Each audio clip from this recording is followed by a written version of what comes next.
Kevin Durant's a bitch. And I mean that in the nicest way possible. Listen, I've been a fan of Durant since he entered the league. I actually went to his first ever home game in Seattle versus the Suns. The place wasn't sold out, which deeply concerned me about the future of the Sonics, but Durant dropped 27 points. You could tell right away he was destined for superstardom. Incredible player. Arguably, he's the most gifted pure scorer we've ever seen in this league. I'm also a fan of his personality. I will not name names, but someone in the know once told me that when Durant was a rookie, Clay Bennett's ownership group tried to limit the amount of interviews he did because they didn't want Sonics fans falling in love with him. Hashtag Sonicsgate. He seemed like an awesome and genuine dude. His recent series of podcasts with Bill Simmons required listening. Such a likable guy. But joining the 73-win Golden State Warriors is simply the most anti-competitive, bitch-ass, cowardly decision I've ever seen in professional sports. I know this is a tired topic. People are over it. But with Durant potentially on the verge of coasting to his second unearned championship, I think it's important we don't let time shift this narrative. We shouldn't be over it. His decision was despicable. If you look at the recent Game 7s of the conference finals just last week, across the board, almost half the field goals being attempted are beyond three-point range. That's what this league is about right now. Pace and space offenses, heavily reliant on three-point shooting. It's the modern NBA. And if you were to go through history and find two guys best prepared to contribute to a modern three-point reliant offense, you'd have names like Ray Allen, Reggie Miller, Steve Nash, probably Larry Bird, but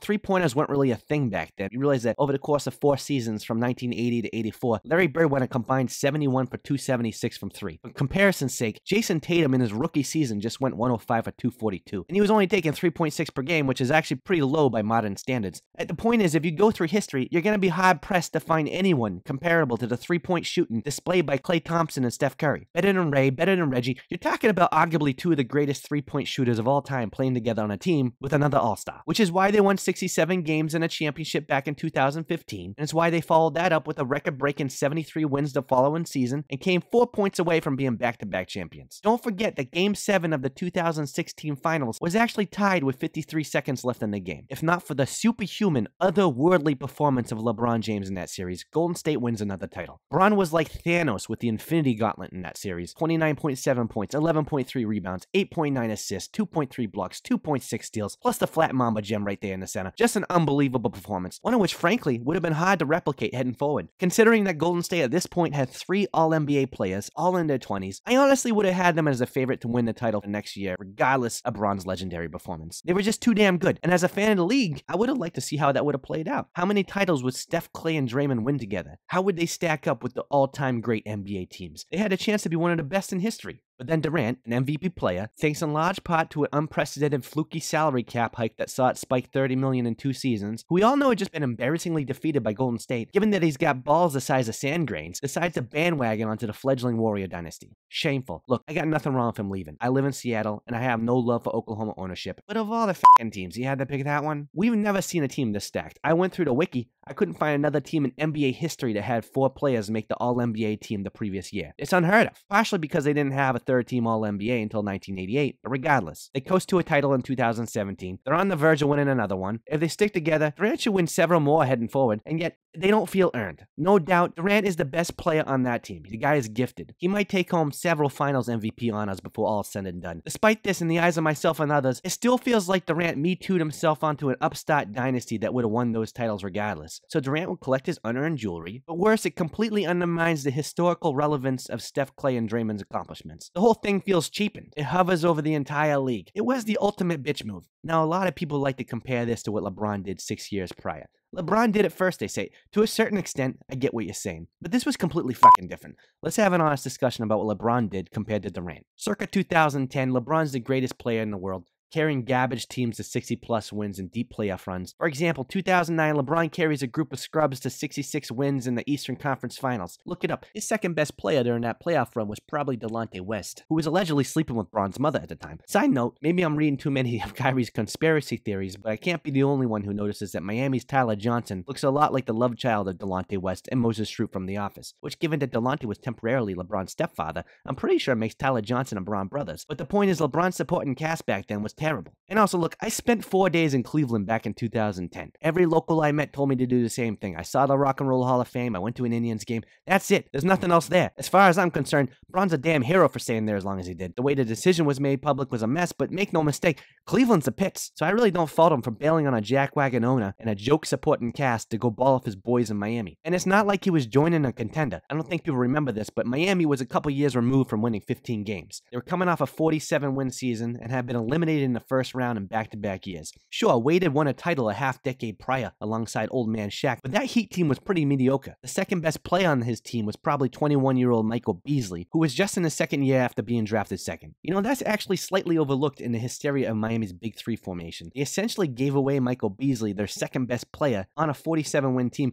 for absolutely nothing to free up necessary cap space. Granted, I know Beasley didn't amount to a whole lot in the league, but at the time, the kid had just helped his team make the playoffs by putting up some pretty decent averages. I know he had issues, but there were those who thought he had a pretty bright future. And I hate to say it as a Celtic fan, but his numbers that year weren't really that much different than 21-year-old Jaylen Brown in his second year. I'm not saying that to put a pox on Jaylen. I'm just saying that, some Heat fans at the time, though they couldn't really complain, were mildly peeved they had to give away Beasley for nothing. Beasley goes on to average 19 points the next year for the Wolves and then fizzle out for a variety of reasons. The point is, the Miami team that Bron and Chris Bosh were joining was pretty weak. On paper, it looked like they were forming a juggernaut. There remain questions about how it all come together. I would say a comparable situation to Miami forming a Big Three would be like if Anthony Davis, a true phenom, somehow found a way to join up with Russell Westbrook, a former MVP, and then they brought along someone like Jimmy Butler, a perennial all-star who had made the All-NBA team once, kind of similar to Bosh at the time. On paper, we think that was a super team and that it should contend, but you never know how those skill sets would mesh. With Durant joining the Golden State Globetrotters, it was an entirely different situation. This was a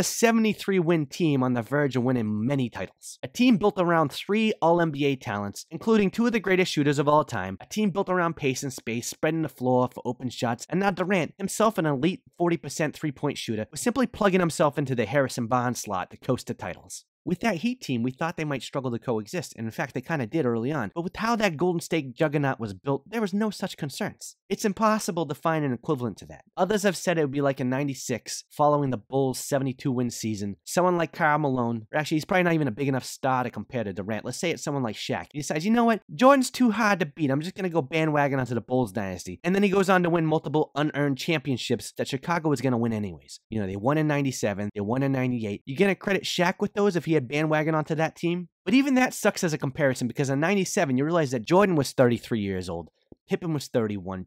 Dennis Rodman was 35. In basketball years, they might as well have been my grandmother. I think people are collectively in denial about how long this Golden State Globetrotter dynasty can last if they stay healthy and they can work out the financials, which ain't easy. But let's use the 2008 Celtics as an example. A Big Three built around a superstar KG, the mainstay Paul Pierce, and the sharpshooter Ray Allen, who, by the way, ask me later, and I'll explain why I hold no grudge against Ray, and I feel like he's being unfairly treated by Boston fans. But anyways, when that Big Three was formed in 2008, Ray's 32, KG's 31, and Pierce was 30 years old. More or less, that team arguably had a 5-year run, starting with the 2008 title and ending with them falling in Game 7 of the 2012 Eastern Conference Finals. Okay, so let's use that as the model. Let's say that the 2018 title goes to Golden State. Now, let's say they win title number 4 next year during the 2019 season. And let's say for good measure, they win title number 5 in 2020. You might be thinking, whoa, hold on. That's way too many titles. They'll get old. They'll get burned out. Okay, but stick with me here. For the sake of argument, let's just say they knock out those titles. Okay, welcome to the 2020-21 season. They are now at the equivalent starting point of the 2008 Celtics. Like Ray that year, Durant and Steph are now 32 years old. Like Pierce that year, Draymond and Clay are now 30. I repeat, they will not be at the same starting point age of the Big Three Celtics until the 2020-21 season. By then, Steph, Clay, and Draymond might have already won 5 titles.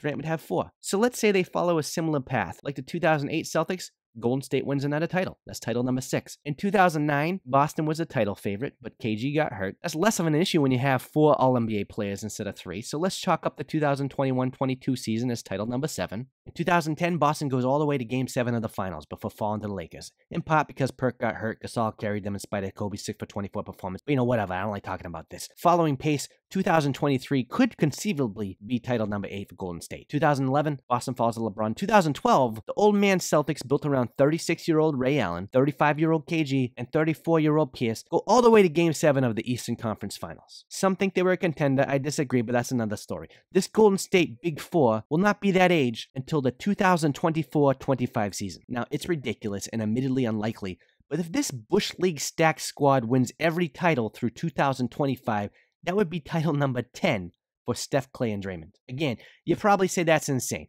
There's no way that could possibly happen. Financially, you might be right. Health-wise, you never know it could happen. But let's point out it's not at all unrealistic. to imagine Stephen Durant draining threes at age 36. Dirk Nowitzki is still draining threes at age 40. Reggie Miller was still having 33-point playoff games a few months shy of his 40th birthday. The aforementioned Ray Allen, he was still contributing to a Heat contender at age 38. With constantly improving medicine and the simple fact that this modern NBA style they're playing, spreading the floor for open shots, puts less wear and tear on their bodies, I wouldn't be surprised to see these bastards draining threes at age 36 in the 2027 season. Honestly, this team is so fucking unprecedentedly loaded that there's really no excuse for them to ever lose. Frankly, I think they should be ashamed of themselves for even letting the Rockets take them to 7 games. That's disgraceful. They completely stacked the deck in their favor and should coast to unearned titles for years. I'm so disgusted with it that I find myself, a Celtic fan, rooting for LeBron James in the finals. Granted, as good as that guy is, this Golden State Globetrotter team is seemingly unbeatable. I mean, honestly, if somehow LeBron won this series, I think everyone in Golden State should retire on the spot for shaming themselves and their entire families. Durant's a bitch, and I think he even realizes he's a bitch. That's why so many of his interviews, he comes across thin-skinned and defensive when pressed about his decision, and why allegedly he has burner accounts on Twitter where he defends himself as other people. In fact, if by chance this video somehow found its way to Durant, I wouldn't be surprised to see him go on a tirade and point out what a disrespectful, mouth-breathing loser I am for making this video for my 20 YouTube subscribers. And Kevin, you're not wrong. You make more money in a half hour than I'll make in my entire life. I'll never be as skilled at anything as you are at the game of basketball. My greatest accomplishment of the past decade is reaching level 33 in Pokemon Go. You're also way more handsome than I am. You remember Sloth from the Goonies? I kind of look like that, but I'm 5'3". Obviously, you're way better than us commoners, which is why I expected more from you. For those of you who defend Durant's decision and think I'm off base, ask yourself this. If this summer, LeBron James, unquestionably the greatest player of his generation, decides, you know what? It's so admirable that Durant took a pay cut to go join a stacked team. I'm going to do him one better. And then decides to take the league minimum to go join Golden State. How you going to feel about that? LeBron instantly becomes the alpha of that team. They all become his sidekicks. He probably goes on to steal Durant's future unearned finals MVPs away from him. Such a move also daddy dicks Durant out of his cheap legacy he's going for and keeps the focus on the king. Bron surpasses Jordan's 6 titles with his Warrior team. The rest of those guys, Durant included, will be his Pippins. You cool with that? No big deal, right? Would you consider Bron's Golden State titles earned? Of course not, you silly bastards. Look, all hope's not lost. Durant technically is an unrestricted free agent this summer. If he wants to regain a little of his lost manhood, he'll go join some other team and use his incredible talents to try to earn some victories. As long as it's not the Lakers, screw the Lakers. Or Philly, I wouldn't like that. Or, Houston, that's just jumping from one super team to another. Or the Kings, we got their draft pick. Go somewhere like Orlando, bring Paul George or something if you need a sidekick. Or actually, you know what? Honestly, if Durant really wants to re-drop his retracted testicles, he'll find some way to get moved to the Knicks. And I say this as a Celtic fan. You somehow saved that hopeless franchise alongside Kristaps and Porzingis. We'll have no choice but to respect you again. I mean, honestly, just being real, I'm still a little bit salty he turned down Tommy Brady, summer 2016. That's just unforgivable. All right, folks, so this is my YouTube channel. I got like 20 subscribers, and most of those are my cousin Sully and his 14 kids. 14 kids from 6 different mothers. Sully's a beast, but he can't crank out subscribers fast enough. Ever since automated Russian video farms started pumping out perverted Elsa videos for children, YouTube now requires upstart channels like myself to have 1,000 subscribers before we can turn on the monetization spigot and start making cash money for our effort. If you like this stupid-ass video and you want to see me make more, please subscribe. Not a damn one of you took me up on my used grocery bag offer before my Brad Stevens highlight video. Listen, the grocery bags just keep piling up. I've been watching Tony Robbins' How to Be a YouTube Star self-help series. He says I'm supposed to beg, so please, click the subscribe button below. Sully and his 14 bastards can't do it alone. Thank you.